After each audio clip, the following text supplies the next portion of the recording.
paix avec toutes ces violences dues aux émeutes urbaines occasionnées par des gens bien chauffés de toutes parts, de toutes conditions, de toute idéologie, jeunes, très jeunes, moins jeunes.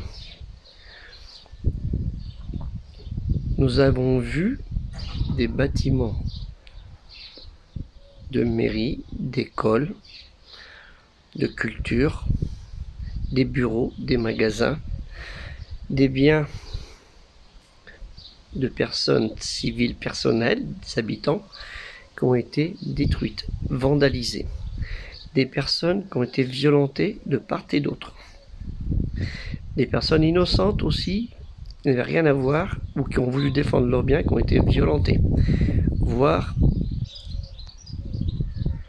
leur famille mise en danger. Je pose cette question.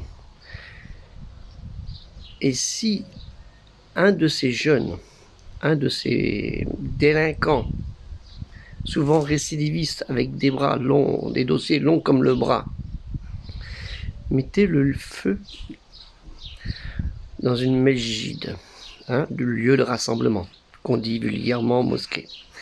Mosquée, c'est pas le terme, parce qu'en espagnol, mezquita, c'est pour ça qu'on dit mosquée, mais c'est le lieu de rassemblement au culte de l'adoration du Dieu unique, la traduction littérale.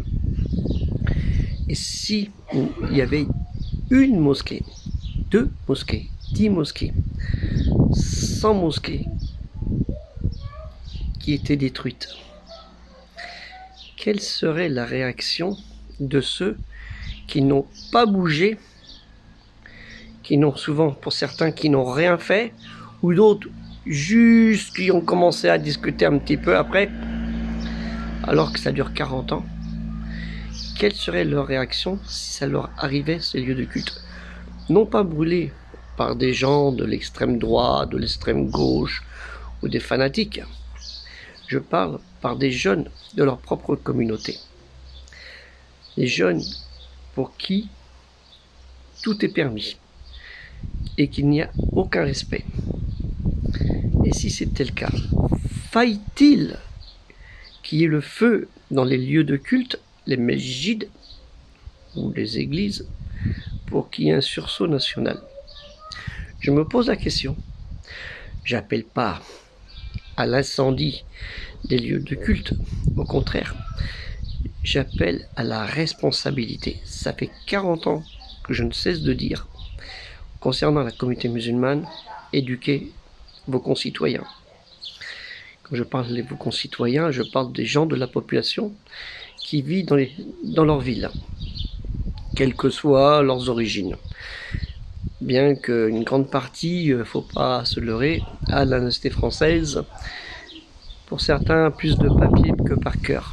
Bon, c'est un autre débat.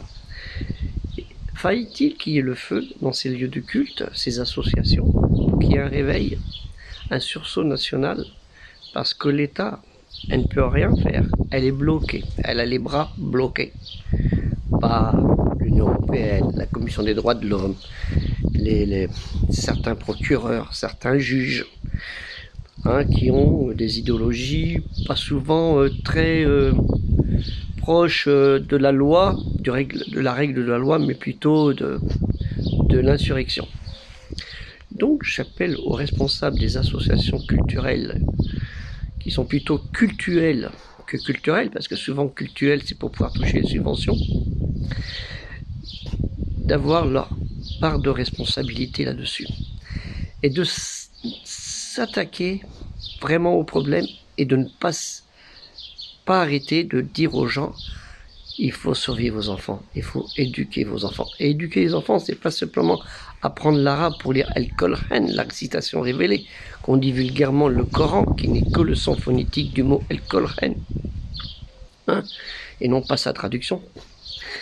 Donc, parce que c'est pas la langue arabe, c'est une langue magnifique, qui est très belle, mais pas que pour apprendre ou lire le Al-Qur'an.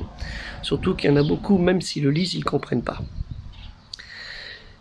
c'est très important, hein, la culture générale pour les gens. Une culture générale. Leur culture, c'est-à-dire la culture musulmane, si vous voulez aussi, qui est très importante, à travers le monde, à travers le temps, à travers l'espace de temps, l'histoire et autres. Et aussi apprendre les civilisations du monde. Et quand nous sommes en France, nous devons apprendre l'histoire de ce pays. Bientôt, on va avoir le 14 juillet, c'est pas une fête de joie. Hein. 14 juillet, c'est pour rappeler un moment de douleur où on coupait des têtes, où les gens avaient la tête sous un pieu. Hein, ne l'oublions pas, 14 juillet, c'est un moment de violence. Ne l'oublions pas. Donc, je vous demande déjà pour le 14 juillet de faire tout, regardez sous les lits, dans les armoires de vos enfants, s'il n'y a pas des feux de Bengale ou des explosifs ou des armes ou de la drogue et autres, et de mettre tout ça à la poubelle, au plus vite, non, pas dans les poubelles, de les détruire, parce qu'à la poubelle, ils vont les reprendre dedans. Hein, ou d'aller les donner aux autorités municipales ou judiciaires. Ce qui sera peut-être mieux. Et encore. Donc, éduquez vos enfants, les responsables, les familles, et éduquez votre communauté.